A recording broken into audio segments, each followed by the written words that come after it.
webinar focused on local examples of digital transformation of cultural heritage.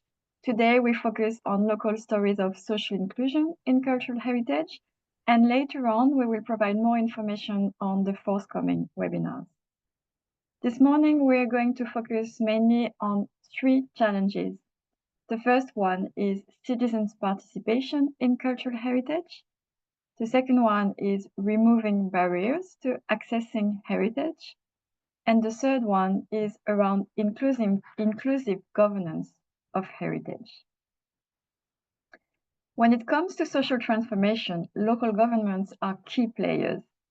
City strategy for culture and for cultural heritage are increasingly connected to global issues, in particular social inclusion, sustainable development, and empowering communities.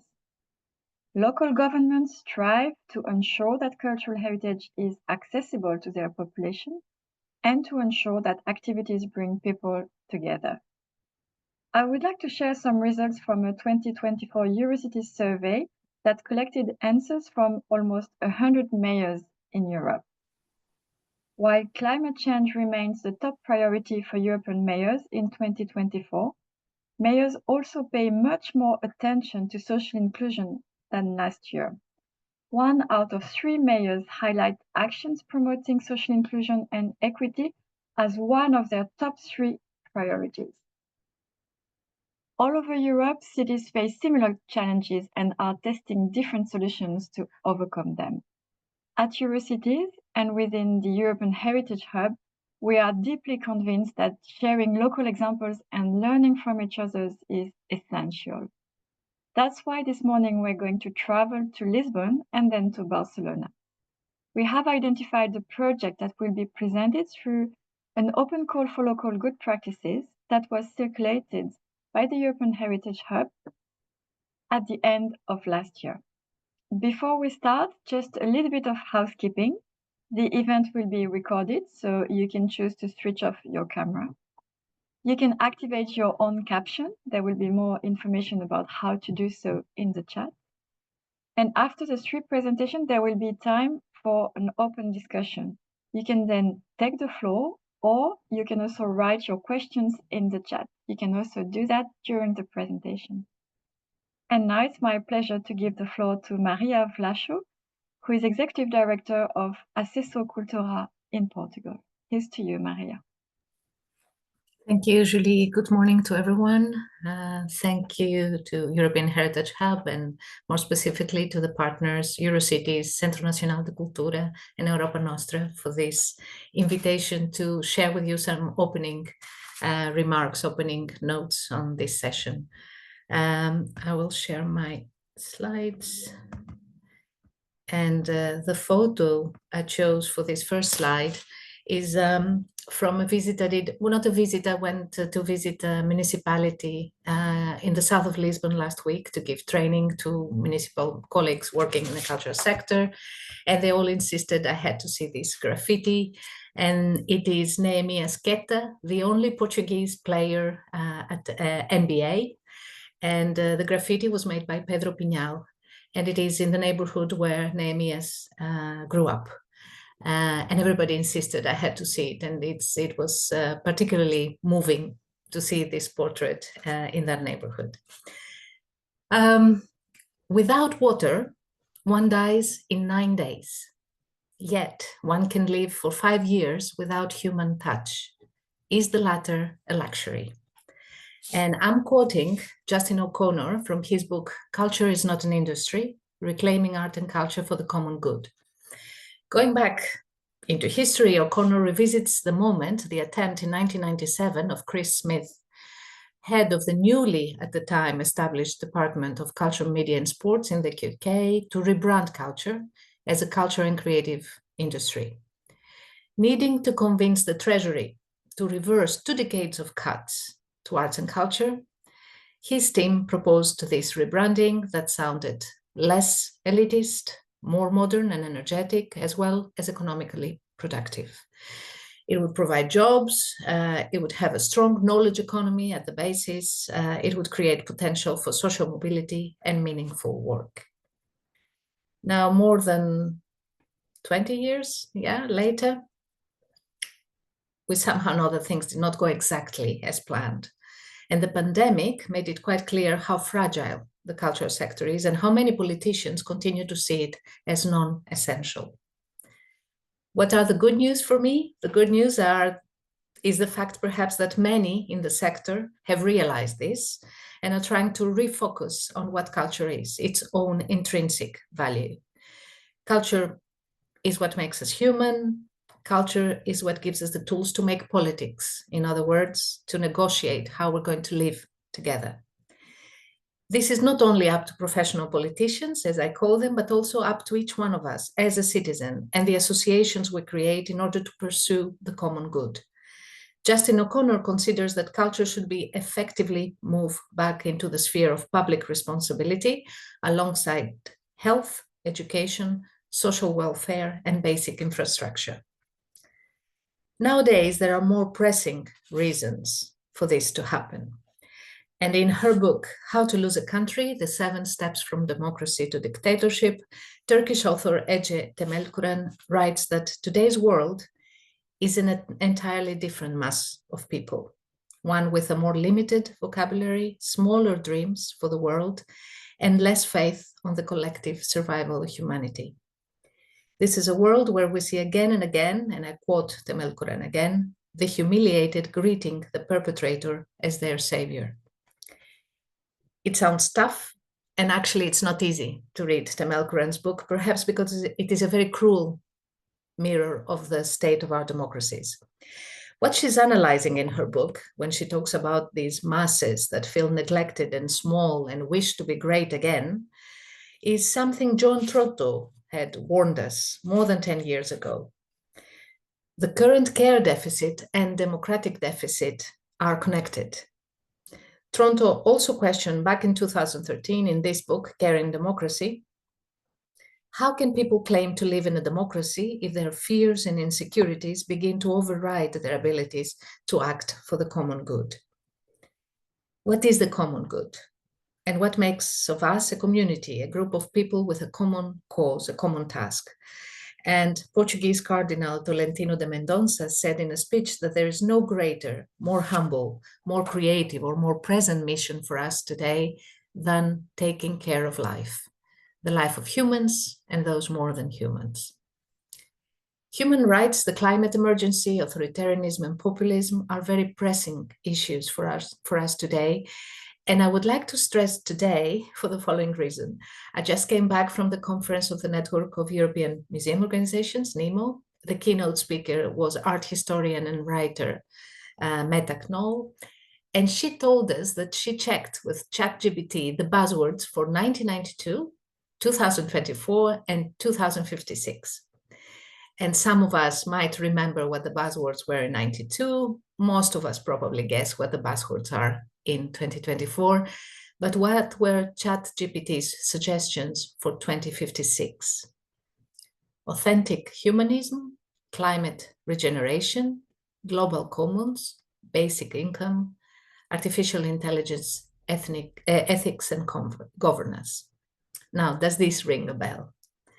Does this help us focus our energies to prove ChatGPT wrong? And what do I mean by proving it wrong? I mean, for us to tackle these issues today as we see them developing, so that they are not the concerns of people like us in 2056, because we can and must doing something about them today.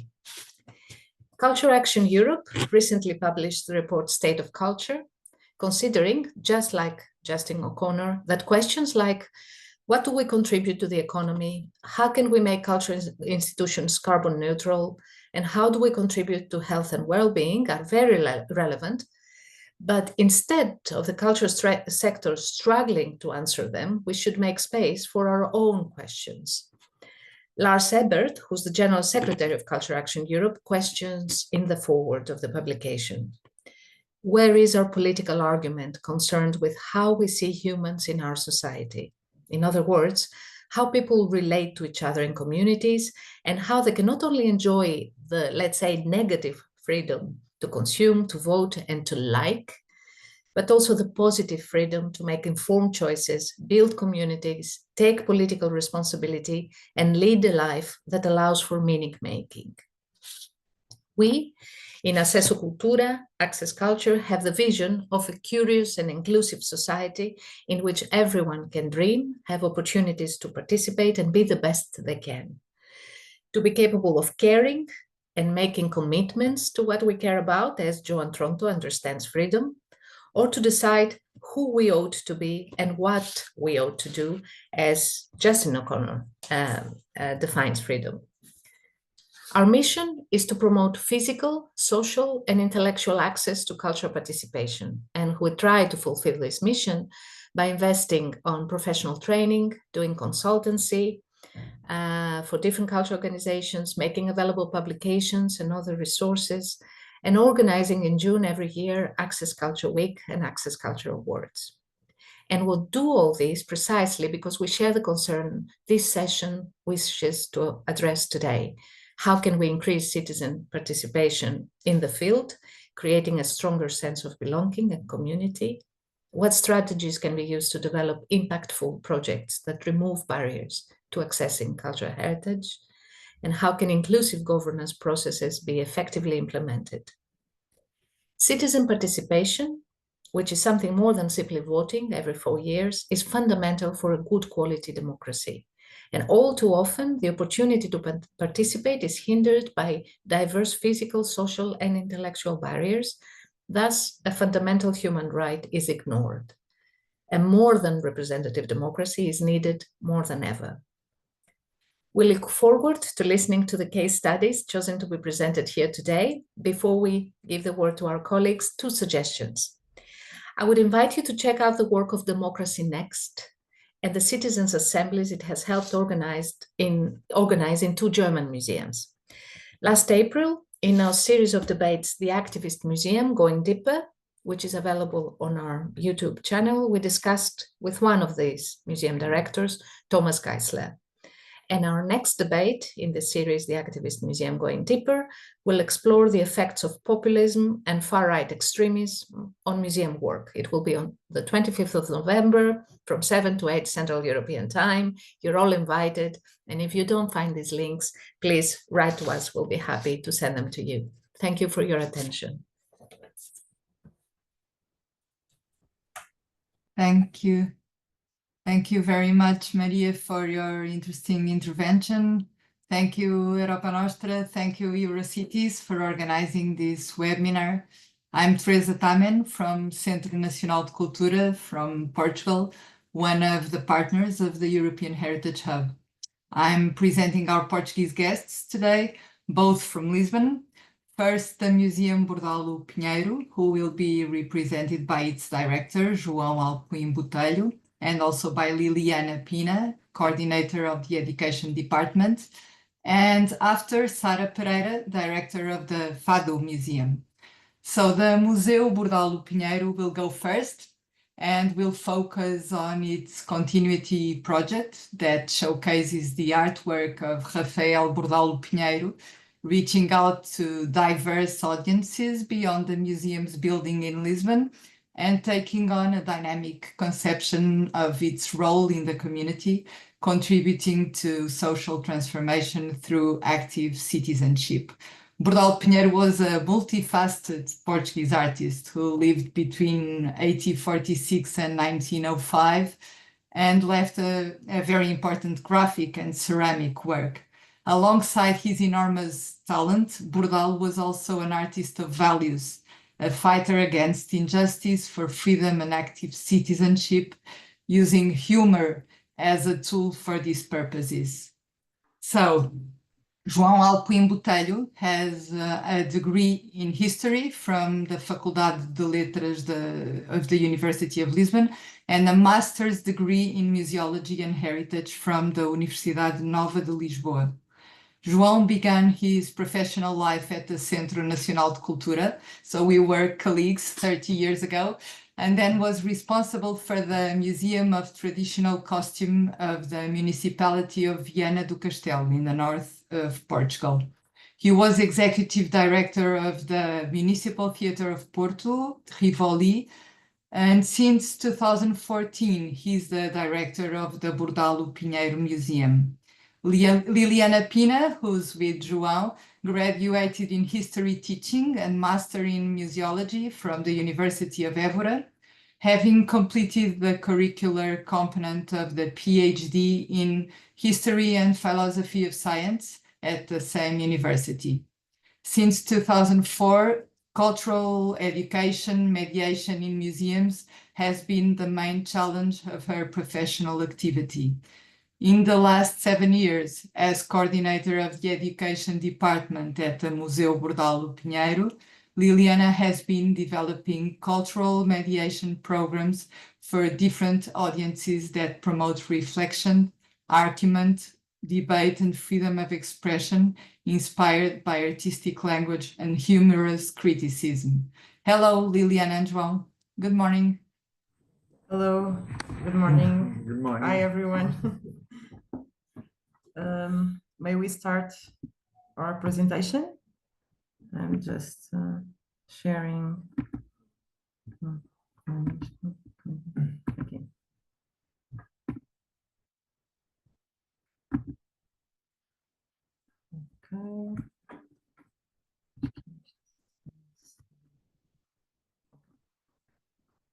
You all can see the slide presentation? Yes, perfect. We I- can't see João though. We can only Sorry? see you there. We can't see João though. Okay.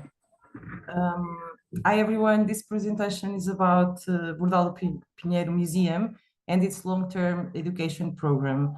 First, let me introduce you Bordalo, the artist. He was a caricaturist and a ceramist of the second half of the 19th century and worked until the early 20th century.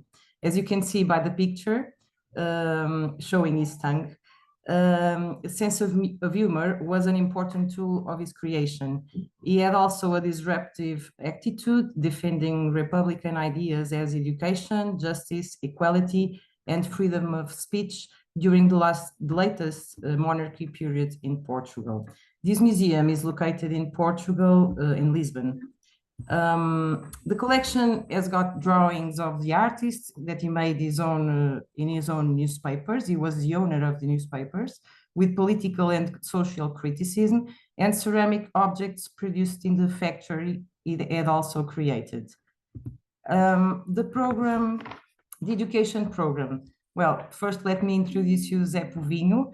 This is an example of a ceramic object. It's a box with the shape of Zé Povinho, a collective character invented by Bordalo that represents the Portuguese people, a man of the field, a rural person, illiterate, who could not fight for its own vindications. So the gesture, manguito, the cuff, was a metaphoric action to wake up and act like a citizen and take care of his own destiny.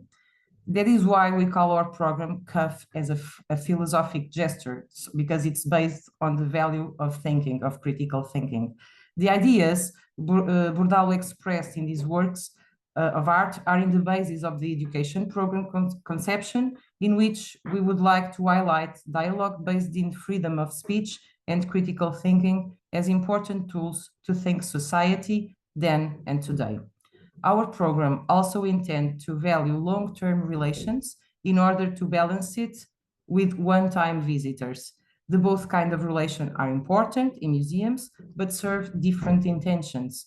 We want as many as possible to deeply relate with our audience because it turns into meaningful experiences. So he represents some of our partners of the last few years. We started to develop this kind of work in 2018. Not all the projects have a name because we start timidly, step by step, and with the time we needed to consolidate it through the attribution of names and the definition of shared objects with our partners. So as we cannot present all the projects because they are too many, we choose one of them. It's critical state, a partnership between museum and a secondary school which started in 2021 and ended in 2023, because it represents the spirit of all our projects. For 2 years, we worked with students between 15 and 18 years old. First, we visit the museum, the place where they had opportunity to know Bordalo and his work. Then we had discussion sessions about values Bordalo defended in this work, like equality, justice, freedom of speech, and tried to relate it with their individual and collective vindications, with its own vindications.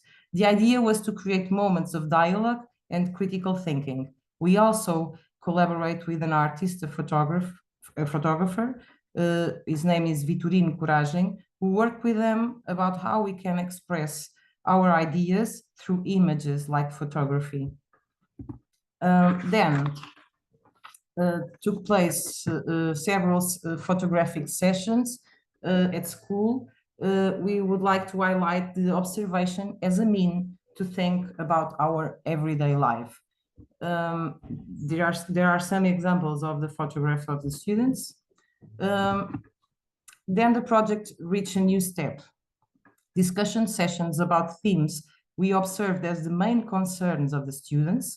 The themes were adolescence and freedom, love and conflict, school and art. These sessions were filmed, and we produced a documentary about it. In the meantime, the photographer launched the final individual photographic challenge. So the project resulted in an exhibition at the museum. It was made up of student pictures, the documentary of the discussion sessions, and sentences about the themes they had discussed before. So also, after the exhibition opening, the students present a public discussion fully organized by them with themes they also had chosen. The themes they decided to present were prejudice and emotional condition. So this is the presentation of the project, and then we think how to measure the impact of this collaboration. So by the museum, we choose long-term relations because they achieve meaningful goals. We also know that partnership is an organic relation, so we must work together with our partners. Programming is a political act, so we must be aligned with the values of the society we believe in. The audience. In the beginning of the project, as we hear the group of indications, we noticed that the school had no student association.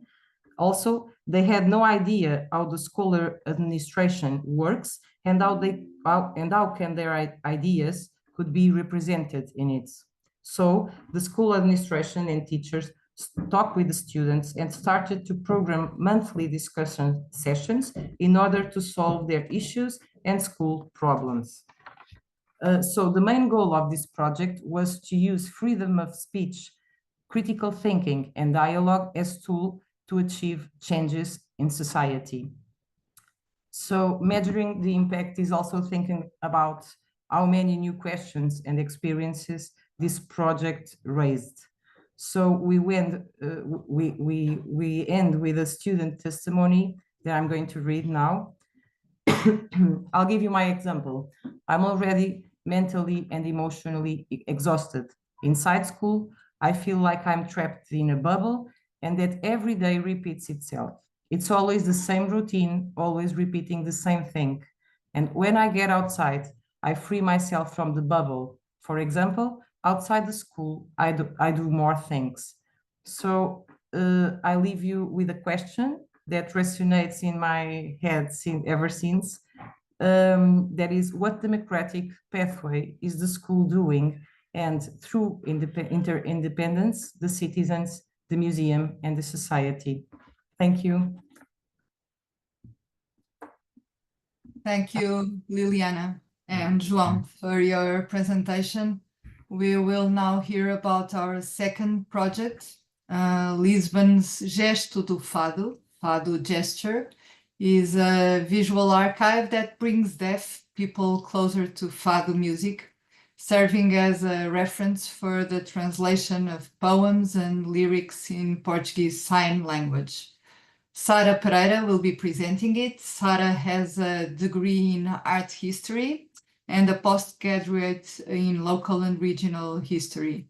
She has an advanced specialization diploma in contemporary art practices from the University of Vigo and completed in 2015 at the University of Lisbon her PhD in art, heritage and restoration with the thesis Echoes of Silence, Images of Fado in the Portuguese Art.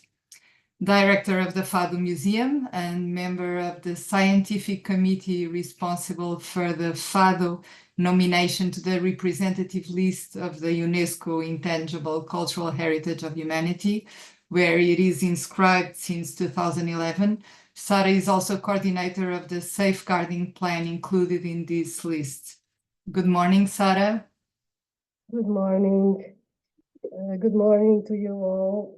I'm very happy to participate in this webinar. I'd like to thank Europa Nostra, European Heritage Hub, and the Centro Nacional de Cultura. It's a pleasure to be here and to share with you a little bit of the history of the Fado Museum and specifically about our experience with this project, Gesto do Fado. So the Fado Museum was opened in 1998, celebrating Fado as a living heritage and its deep roots in Portuguese cultural history.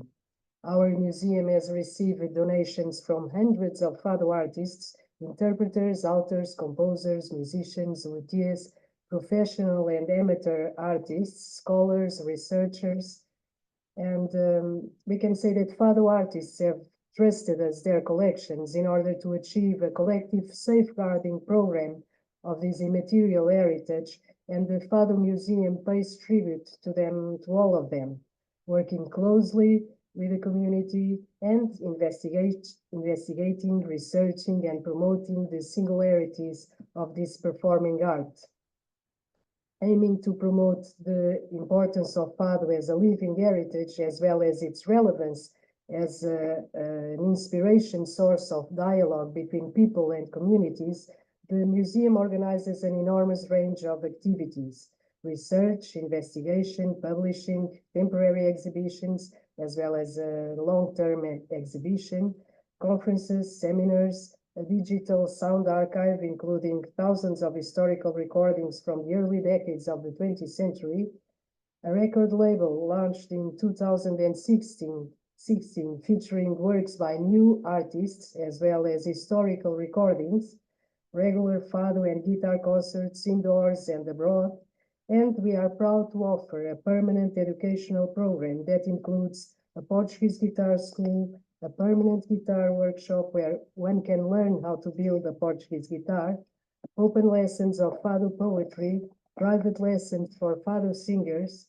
guided visits, an audio guide specifically designed for children, creative workshops, visits with activities, concerts and plays for children and teenagers, tours with Fado, etc., etc.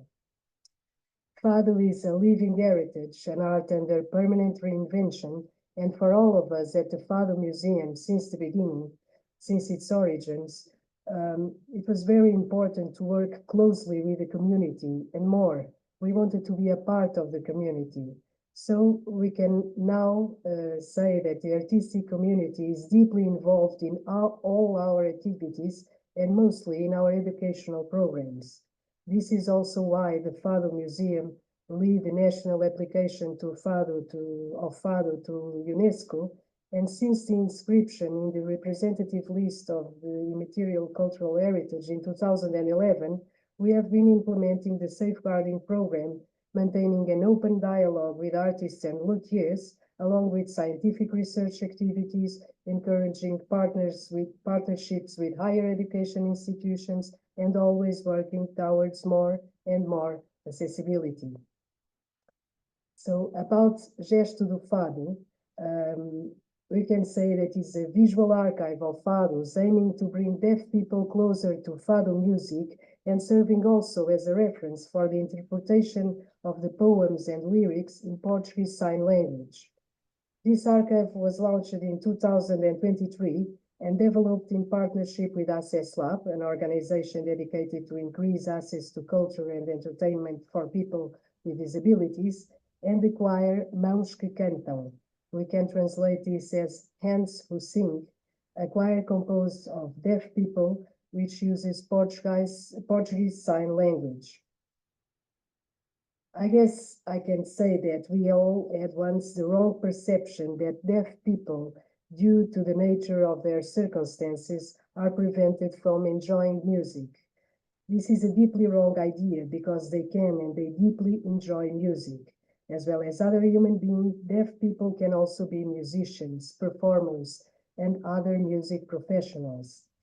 In Gesto do Fado, we have been working with well-known Fado artists such as Alvina Duarte, Ricardo Ribeiro, Camané, Mariana Bobone, as well as recordings from Amália Rodrigues and Carlos do Carmo, the two major exponents, Fado exponents in Fado history, and the choir Mãos que Cantam, a choir composed of deaf interpreters, which uses Portuguese Sign Language, a choir who cannot hear, but who can feel every word and every emotion of the poem.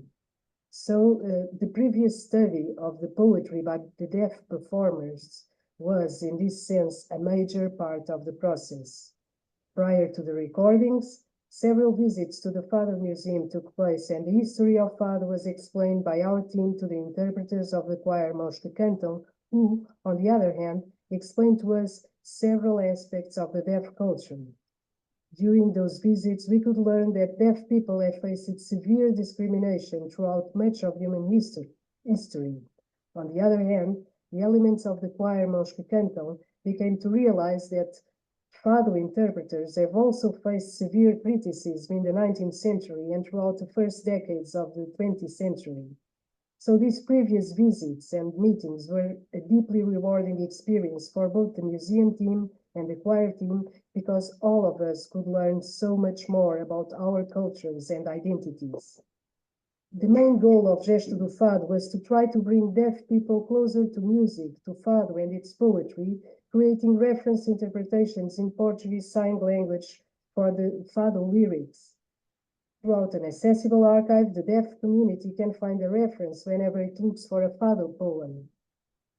But during the process, we became to realize that one of the most interesting aspects of this project is that Gesto do Fado is placing deaf people at the center of the decision-making process, involving them since the origin, since the beginning, and throughout all the different stages of the process, since the selection of the poems, the recording setups, until the final work.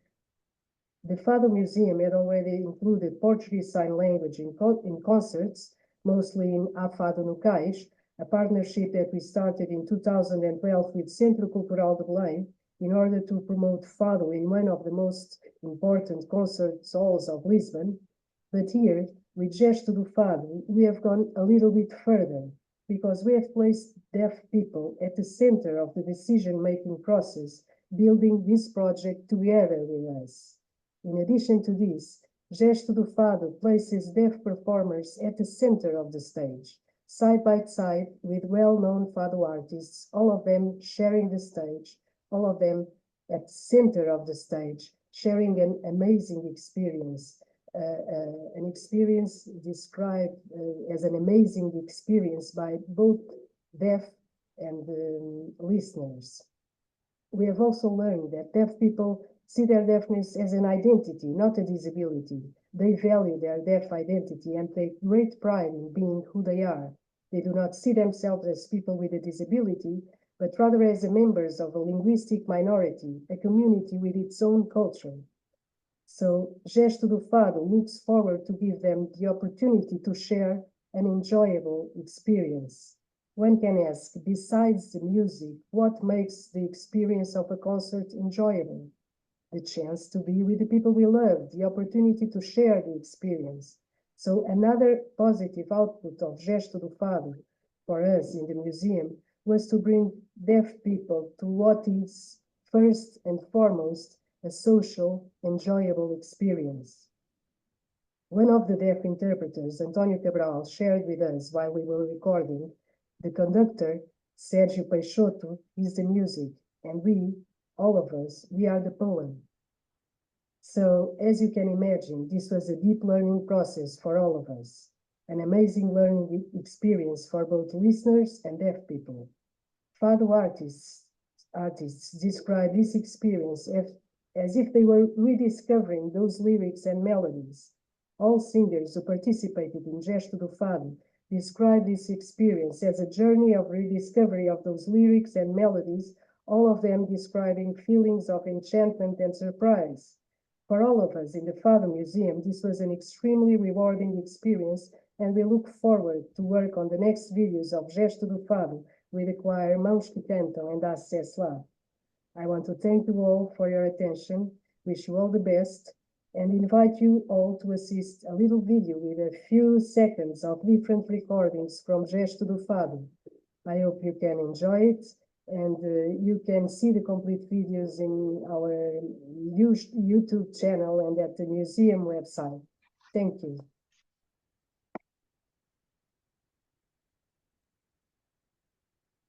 I hope we can...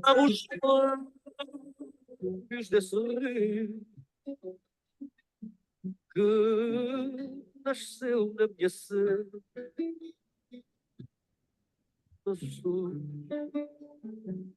continua.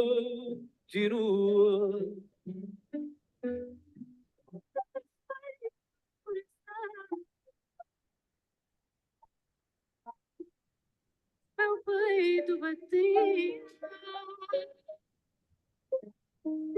meu amor na tua mão, nessa mão que cabia, perfeito o meu coração. Da cidade, que amanhã cedo acorda e canta, e por amar a liberdade, com a cidade se levanta.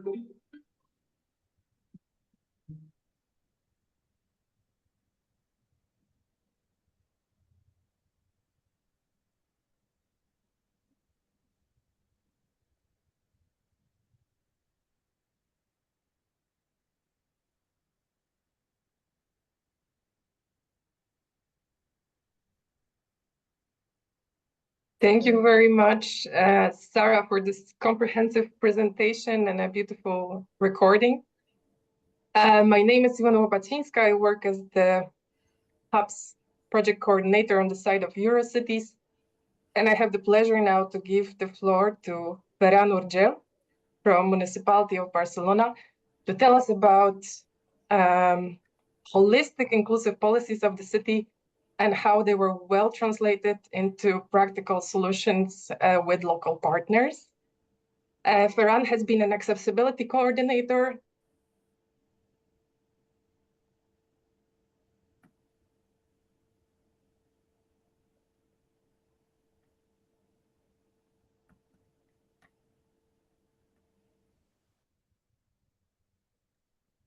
Apologies, I seem to have lost my audio for a moment. Ferran has been an accessibility coordinator since 2009, and his expertise in the cultural field is development of accessibility policies for the City Council Museum. Ferran, the floor is yours. Thank you. Can you hear me, first of all? Yeah? Is that right? Yeah? Okay. Thank you very much for inviting me. It's a pleasure to be here. First of all, I'm gonna apologize because I have some issues with my presentation and I cannot share the presentation mode, but I hope you can see it anyway. I understand you can see my slides. Is that right? Yes? Okay. So thank you very much, Iwona. I am Ferran Urgell. I come here on behalf of the Municipality of Barcelona. I work specifically in the Municipal Institute for People with Disabilities. And this is a project that we call the Medieval Garden. that we thought it would be interesting for you to know, because this is a very interesting project on inclusion, and it's an example of work we've been doing for quite a long time. So in this sense, I'm gonna split my presentation into two parts. So before getting into this project specifically, I want to tell you a little bit of our work in accessibility museums. This is a work done together from the department are working and the Municipal Culture Department of Barcelona City Council. So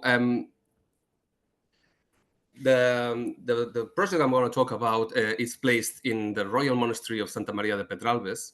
This is a very nice monastery, very well preserved. You can see it in the picture that it's inside Barcelona. This is a Gothic monastery, and it was founded in the 14th century. And it was inhabited almost until today. So the community of nuns used to live here until the 1980s, more or less, when they left the place, and this became a museum. This is a very well-known museum in Barcelona because of its history and how it's preserved, of course, but also because of its inclusion policies. And this is one I want to highlight today. To become a reference in this way, the thing is that apart from other issues regarding to medieval history, this museum worked a lot on habilitating the space and becoming an open space for all kind of audiences on all kind of needs, and this especially on people with disabilities. So in this sense, what we've been working together for quite a long time is in adapting the situation and the museum itself, using different kind of tools, like the model you can see on the left hand side for blind people, or the ramps that are working for people using a wheelchair, and that preserve the heritage of the space, but also, and this is a very important one as well, changing the activities and adapting the activities for people with all kind of needs, like people with intellectual disabilities or mental disorders, etc. The turning point of all this was more or less 15 years ago, when we started an accessibility diagnosis of the municipal museum we own. We realized at that moment that the accessibility was not an issue, really, an important issue for most of the museums, and we wanted to change that. So for almost 15 years so far, we've been working on changing this situation, not only with this museum, but with the rest of the museum, and making the accessibility become a strategic issue and something that has to be followed by everyone. And this became finally this year with an accessibility plan that involves all the museums that we have in Barcelona that depends of the Barcelona City Council. And this accessibility plan wants to highlight all the issues on inclusion that still has to be done, even though we've worked a lot these days. The methodology of work we've been dealing with all these years has to do with, first of all, making the accessibility something mandatory for all museums. So it's not anymore something that you can not follow, or it's a secondary issue. So in each tender that it's done for a new exposition, a new museum, the accessibility must be a center of it, and you cannot avoid it. As well as this, we work very closely with the NGOs and the different associations working with people with disabilities in order to get advice from them and even try the new elements that we have. So here, for instance, in this picture, you can see a blind person trying a new model that has to be placed in a museum. And finally, all this work it's done, obviously, with a lot of actors. You will see it now in our specific project that has to be involved in this kind of projects. So knowing this, why did I choose this specific project to explain to you? I chose this one because I think it goes a little bit forward, a step beyond, and it's similar to what the Museu del Fado explained it today. And it has to do in the governance of the museum itself and how this has been changing. Well, this project specifically, we call it the Medieval Garden. This is really, I must say, it's amazing. If you have a chance, you will get inside. It's really, really nice place. The museum as I told you, is from the 14th century, and it used to have, from the very beginning, it used to have its own allotment. This allotment in the 14th century changed, of course, over the time, and it really changed on the last decades. You can see a picture here for like a quite modern situation. So we wanted to know what used to be the work in the gardens, in the allotments centuries ago. So we started archaeological research. You can see the picture on the left-hand side, trying to see how was how this allotment changed, and what were the vegetables and the way of work that the nuns used to have in the 14th century. And this is what it is right now. So we recovered the old allotment with archaeological work, bioarchaeological work as well, and research as well, in order to recuperate those vegetables that were before the Columbine, also the discovery of America. So you probably know before the discovery, we didn't have potatoes or tomatoes, and we used to take advantage of other kind of vegetables. So we rebuilt the allotment, and right now it's grown with these kind of vegetables and seeds that that were present in the medieval ages. So with this idea, this is by itself a very interesting project in terms of historical heritage. This project has 4 different I would say main objectives. The first of all is this one I just said, the recovery of historical heritage. So right now, something that had disappeared, it's available to everyone. There's historical dissemination and academic research going on here from different universities. There's also the thing of or the issue of sustainability of the city, so making Barcelona green, more green than we have usually. So sustainability is another objective, and finally the social inclusion, which is the one I would like to focus now. So from these 4 different objectives, I will tell you about what we've done in terms of social inclusion. Of course, the allotment, once was recuperated, needed to be worked. So someone has to take care of the allotment. And it was very interesting because we planned this from this experimental archaeology point of view. So the idea is not to have a regular allotment, but to have an allotment with the seeds and vegetables that used to be grown centuries ago, and with the tools and way of work that used to be used at that ages. So we propose different groups of people with disabilities to come and take care of the allotment. And this is what we are right now, and right now is a reality. So different groups come with different profiles and different ages. So children with disabilities come, adults with disabilities come, people with intellectual disabilities, people with mental disorders, etc., come and take care of the allotment. They come once a week, and each group, I mean, and it's groups about between 6 and 8 people every time. To do so, as I said, as it is an experimental archaeology project as well, these people that come to the allotment, they take care of the vegetables, but they are assessed by experts on agriculture, and they show them how to take care of these old seeds and recuperating of old vegetables that it's not present in the market anymore, and they do it in a way that used to be done centuries ago.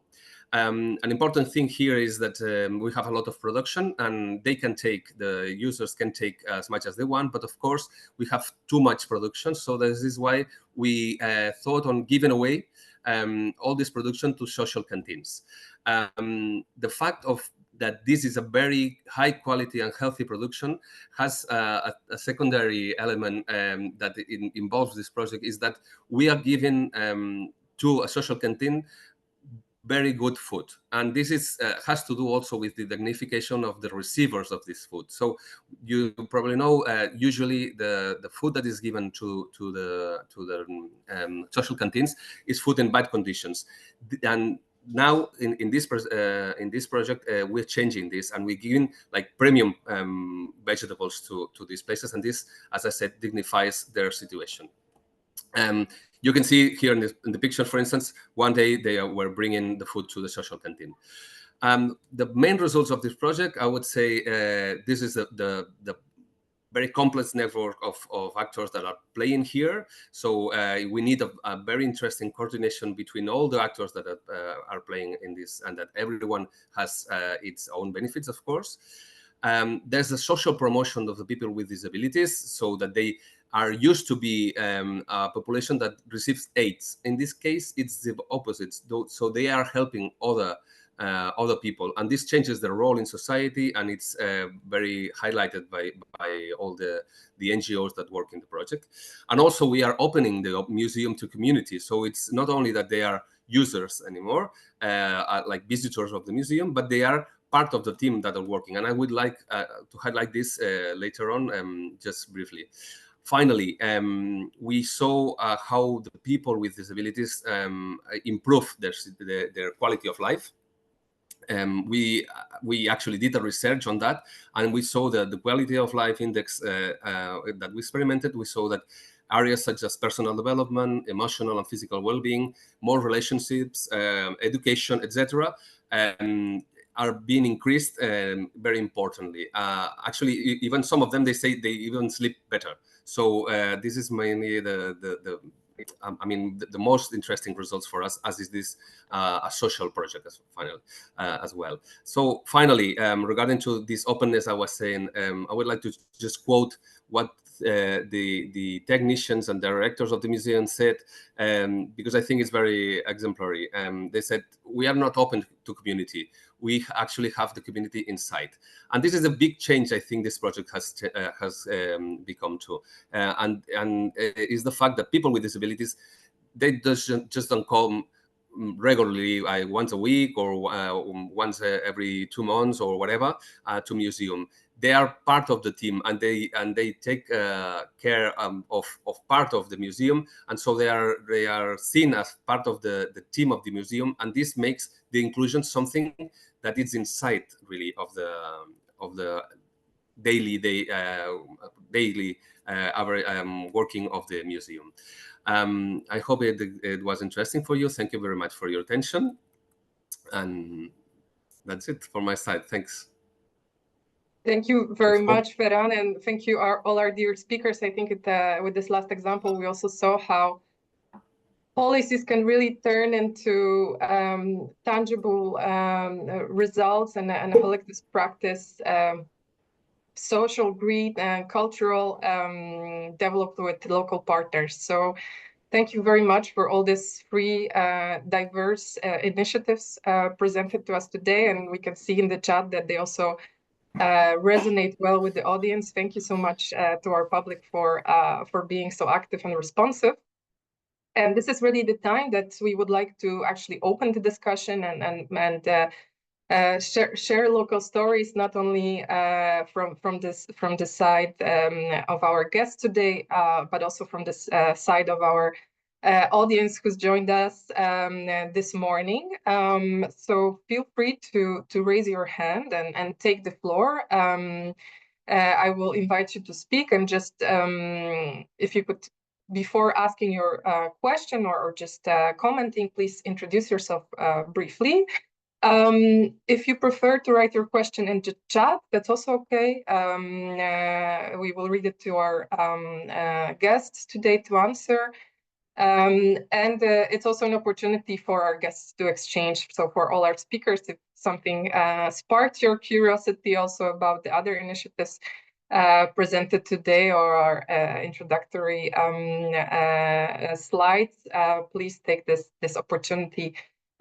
We have around 25 minutes to freely exchange now. So we invite you to take this opportunity.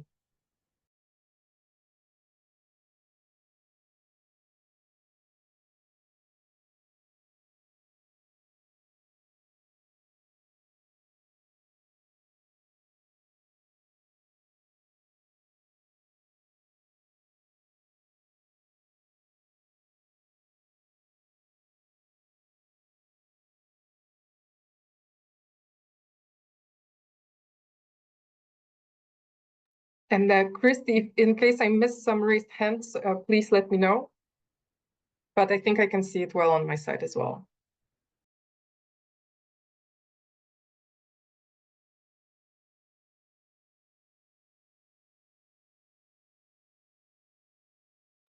I can see Filipa. Thanks, Filipa, for raising your hand. Filipa Cruz from Centro Nacional de Cultura.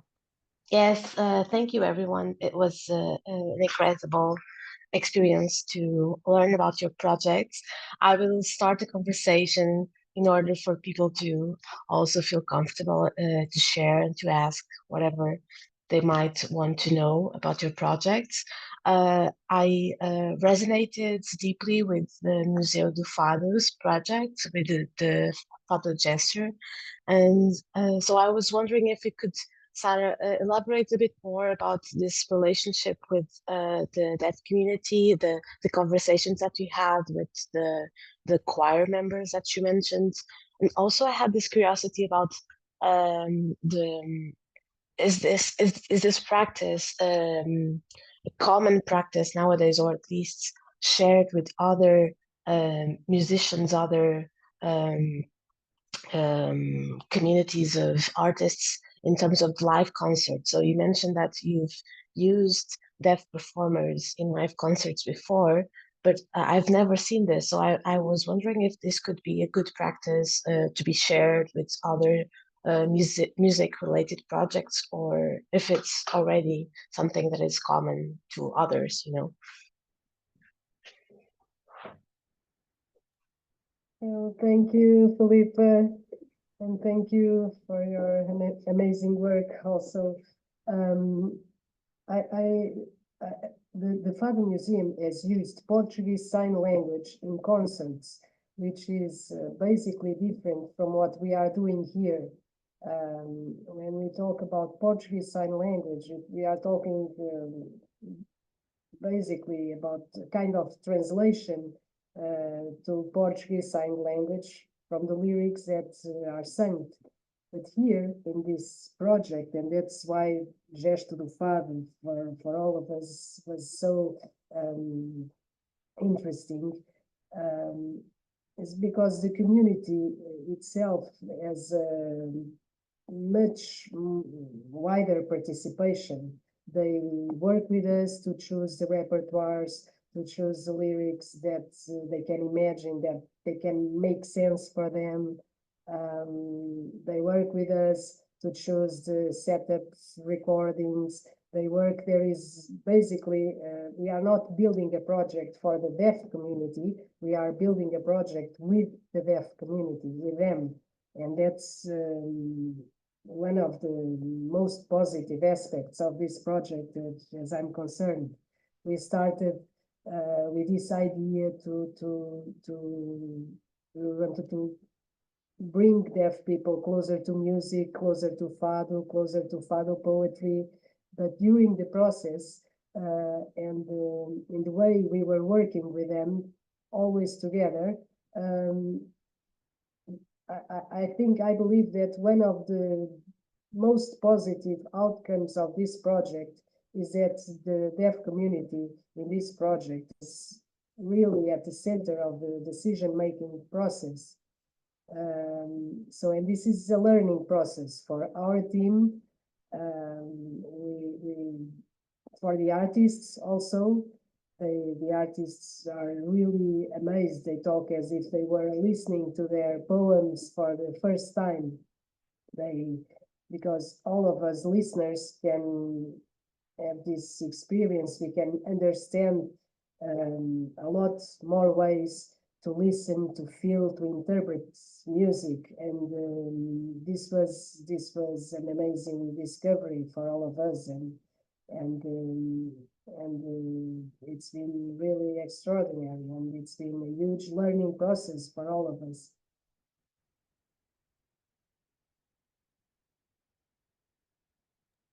Thank you.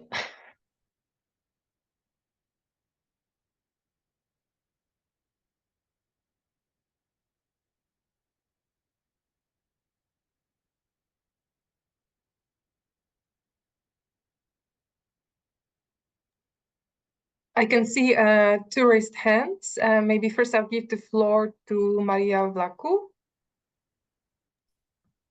Thank you.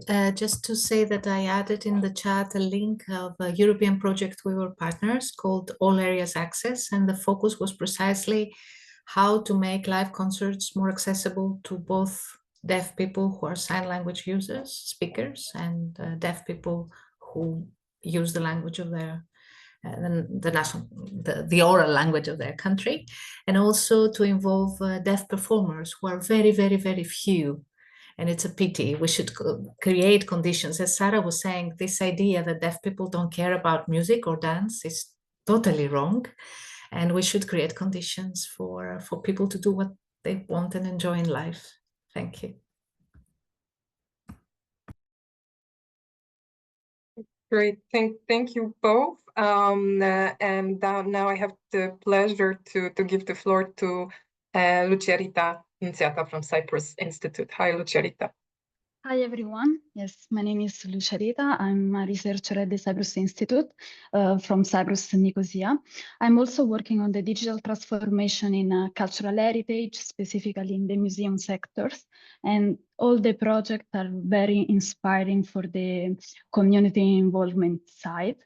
My question is for the last project specifically, because you tackled also the improvement of the life index. So I was wondering, how long does it typically take for research to observe improvement in the life index? Okay. Thank you. Thank you. Thank you, Lucerita. Yes, we did this research. It's actually, I don't have it here, but I can share it with you later on if anyone is interested. We did this research comparing actually people that goes to the allotment from one NGO with the people from the same NGO that is not going to the allotment. So we have different groups, but similar groups. So they have the same profile of disability. And we compared this during 6 months. The important thing here was a very huge increase in the beginning. So the life index was the life index that we use. It takes different dimensions, 8 different dimensions. Some of them are the ones I pointed here, but there's others, of course. And we compared this, as I said, during 6 months. And we saw how the people involved in the project got a really better index than the people that were not attending to the project.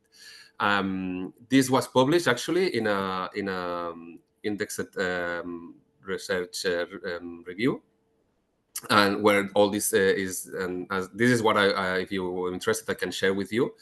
But the nicest thing, as I said, is how I'm used to explain this project every now and then, but the nicest thing is hearing the participants by themselves explaining how this changed their lives. In the fact of that, I mean, there's many things involved.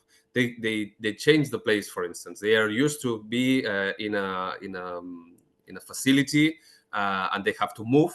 This is an important thing. They go walking. So we choose the NGOs that must be. One of the criteria is that they should be in the neighborhood, so they can go walking. This is less oil, less well, in a sustainability point of view, but also in a well-being point of view. This changes for them. This the relationship with other people that are involved in the project is very important as well. The change of the role, as I told you before, so they are really. They are used to receive aid because of their singularity of this, the fact that they are people with disability. In these cases, they are aware that they're helping other people, and they bring the food to these people, and this changes a lot the component of the site. I mean, there's many things like this, but I pointed this one, which is I said already. This fact that they even sleep better. This is something that is very encouraging as well. Well, more or less, this is how about. But regarding to your question, it was 6 months. Okay. Thank you so much. Thank you. Thank you very much. And now I give the floor to Elena Patino. Hi, everybody. I'm I'm a teacher transitioning into PhD candidate. So I am very interested in learning the process of co-creation that these projects have done. I already heard that Gestors, the Fado has done these, and also the first project with Liliana. I know that the students also participated in designing the process, the exhibition at the end. And the project, Ferran Urgell, I don't know if I'm pronouncing your name correctly. I wonder if there were opportunities for the participants to, in the process of co-creation of the activities and the activities that they did with the project.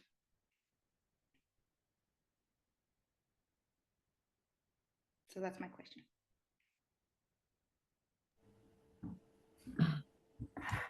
Hi, Elena. The question is for the three. For you and Ferran Urgell. Okay. May I start? In critical status, the project had that idea in mind. It means the idea was to work in long-term relation in order to in this case, students could choose what kind of theme they would like to work in. So we start to ask them, what are your vindications, individually or collectively? And then it was curious because in the beginning, all they choose themes like equality in women in Middle East, climate change. There were all big themes to work with, and then they realized that there were themes that were distant from them, from their reality. And then we were always working with individual and collective vindications. So in order they could understand how they could really build their own vindications related to their everyday life. Okay, and it's harder to work like that because we need time, we need resources. Also, sometimes the students they are used to don't choose what they are going to work with, and it's hard to choose because it's not an habit. So the process of co-creation was the main part of the project. It's okay. Hi, Elena. Yes, from our side, I must say the beginning of it was already built from the technicians. This is the truth is, so that was the idea we had together, the people from the museum and the people from the Municipal Institute for People with Disabilities. So we offered this opportunity to whoever wants to be involved, and in this way, the path was created more or less. So what it is about and who is going to join from the beginning was something that was created from the beginning. However, after this, once they get into the museum and start working with us, this is what I wanted to highlight in the beginning. So they changed the way the museum works, because it seems like a secondary thing, but it's not. I mean, the fact that they are coming every week, they're part of the team, and they meet all the this informal meetings might seem like not important, and they are more important than we think. So the technicians from the museum, they meet them every week, and they see what the accessibility issues they might have. So in a way, apart from working in the allotment, which is the main concern, in a way they notice the difficulties this population has. And when you see someone with disability coming with you every day, I mean, For instance, I have a colleague who's blind, so I can think about blindness. But if I see it every day, this becomes much more aware, and this is the change I think the museum has done. In this sense, regarding the change of the project, we are really open to new ideas. So, for instance, and that come from them. So, for instance, there was this proposal from the NGOs to create like a handbook on recipes of what can be done with all these vegetables they grow. And this is their own project, and that involves everyone from that moment, and involves also the social canteens, etc. And was something that was created from them. I mean, I honestly have to say it was not created together from the beginning, but once they got in, the things has really changed. Thanks.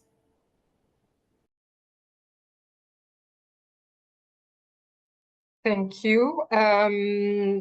While we're waiting for another question, maybe I can ask you, Ferran. I know you recently, in June, correct me if I'm wrong, have introduced this with your colleagues, this overlapping inclusive policy to work with all the municipal museums.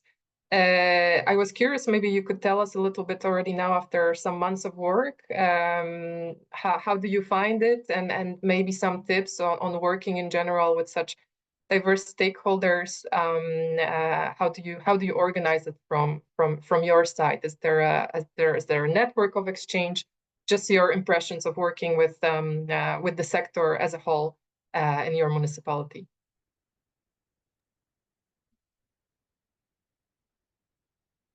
And I think you're muted, Ferran. Can you hear me now? Yes. Yes. So thanks again. Yes, this is a plan that we worked for so long, and finally we released this June. I would say the main change from the very beginning of our experience with museums. You know, I don't work in a museum. That I told you this when I started. I actually work in the Municipal Institute for People with Disabilities, and what we do is we kind of assess all the departments in the Barcelona in order to make them their policies accessible to everyone. So in this idea, we might work with museums, or we might work with transports, for instance, or we might work with sports department. So it more or less is always the same idea. So we go to the Department of Libraries, for instance, and we tell them, you have to take into account this community that is almost 10% of our population and that has special needs. And this is the way we work with all the departments in Barcelona. Regarding to museums, I am the one responsible for this area. We've worked for a long time, as I said, and this is the first thing. So it's not that I'm working alone and telling them what to do. Is that we engage with the direction of the Department of Culture and Museums, and together we developed this plan, and we developed different projects. This project I showed you today is one of them, but there's many others, like how we change and introduce different activities in the museums, and it's been done always together. So this is the first thing. It's not someone coming from outside telling you what you have to do. It's something more collaborative.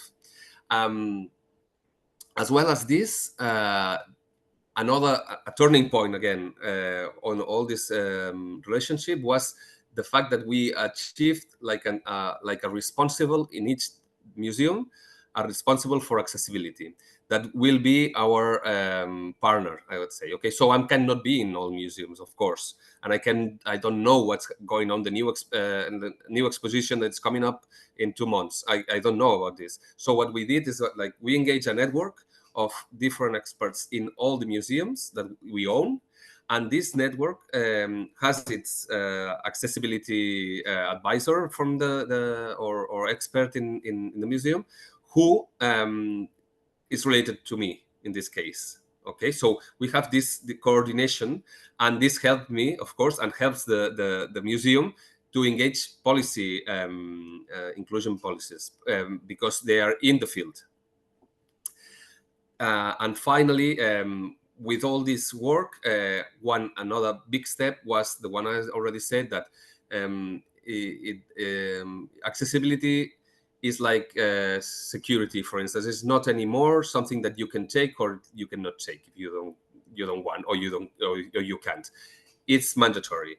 And we accorded this with the museum's direction or department, and you cannot avoid accessibility. So anything that comes up in Barcelona, we've changing what it is already done, of course, because there are museums that were built long time ago and that have not changed. But anything that's come up new has to follow accessibility instructions. And in the way we can, and this the plan is what is trying to do, in the way we can, we try to change what's already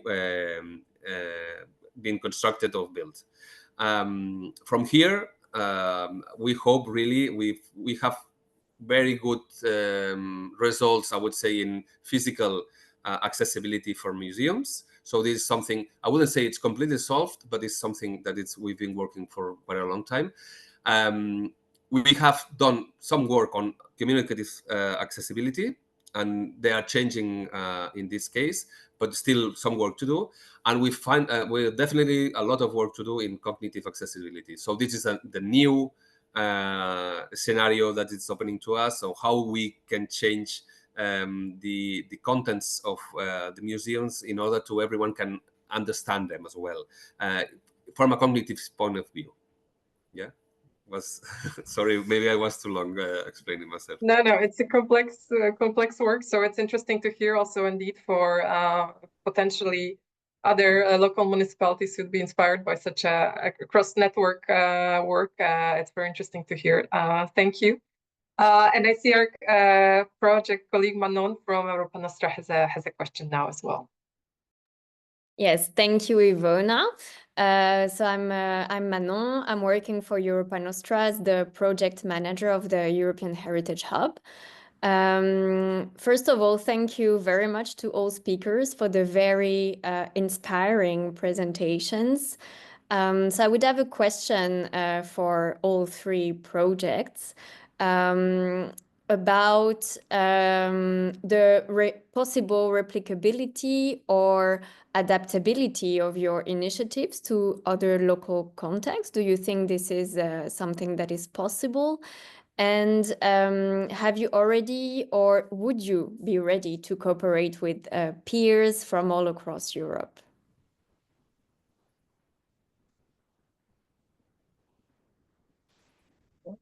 I can start, maybe. Thank you, Mahu. Yes, we have been thinking about that, and we can replicate this project. And as a matter of fact, during the last week when we had the presentation of the videos, one of the deaf interpreters, no, not an interpreter, it was a person from the audience, which was there. He was asking, why don't you do this with rap, with other kinds of music, with rock and rap, and why only Fado? So they were eager to have this kind of projects in other areas of in other musical domains.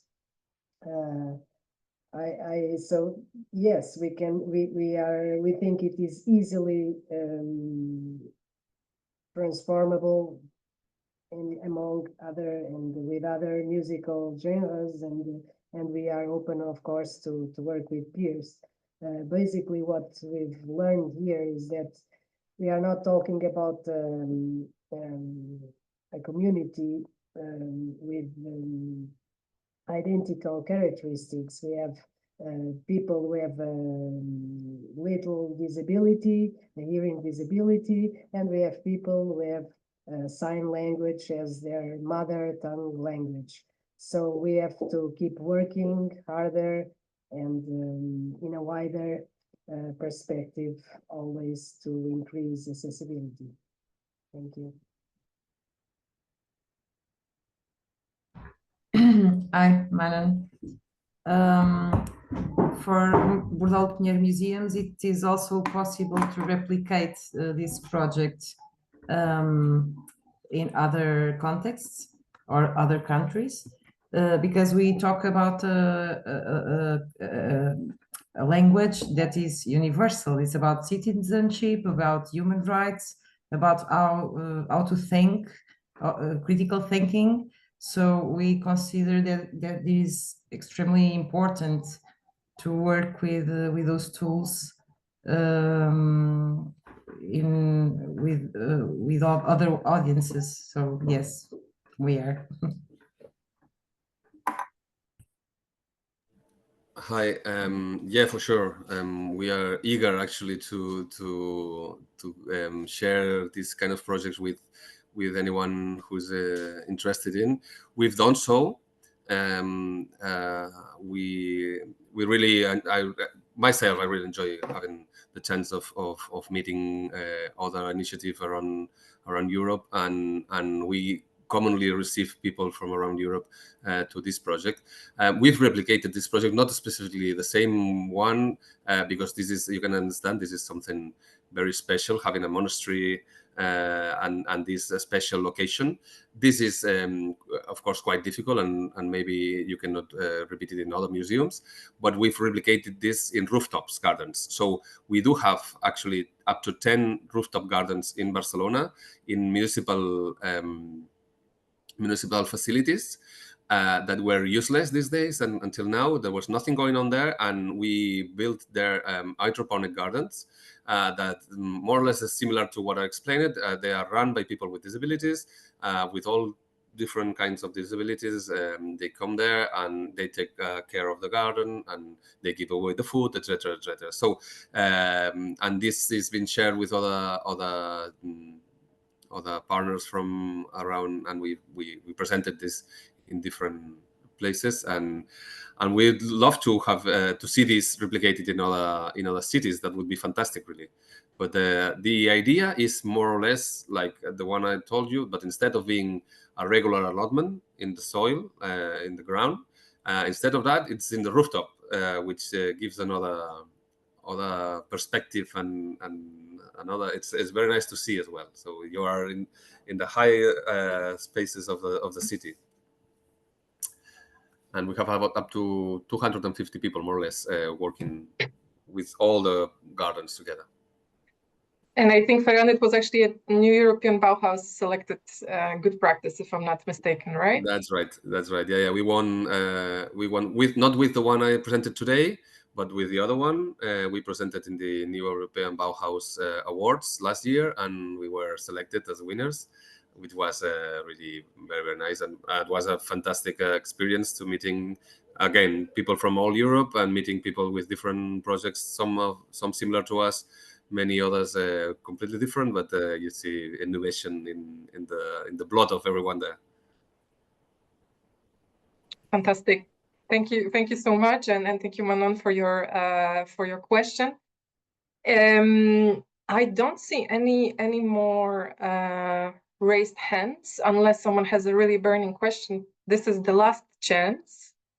And in the meantime, I will already enter here in the chat for our lovely audience today.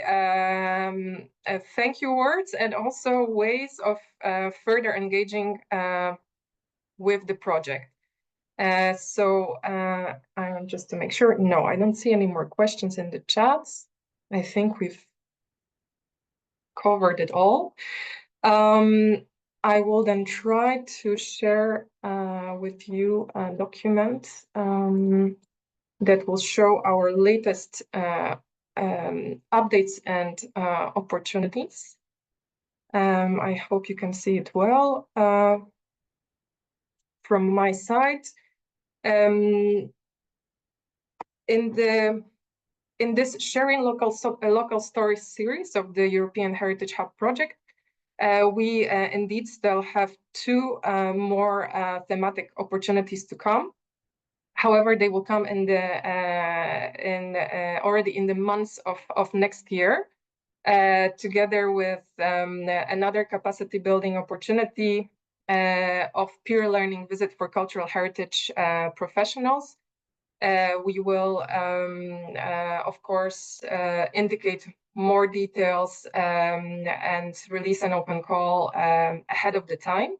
However, I would like to also highlight opportunities that come closer and to engage with the project through our different events.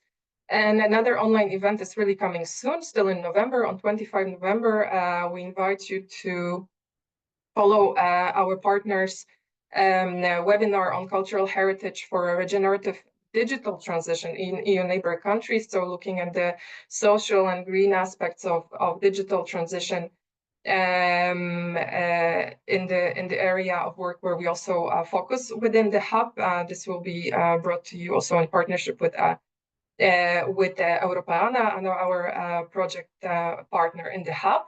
There will also be another hub forum with the social transformation aspect coming in spring next year in Montenegro, gathering cultural heritage professionals and all the partners of the hub, led by EGEAC, another partner in the hub, leading the work with the diverse regions across the globe, and academic-oriented opportunity with educational study visits led by KU Leuven, early 2025 as a cooperation together with the Una Europa academic network. So we hope you will be able to somehow still engage with this pilot project as it's last towards spring next year. Also following our comms and our stories, where we cover all that groundwork taking place.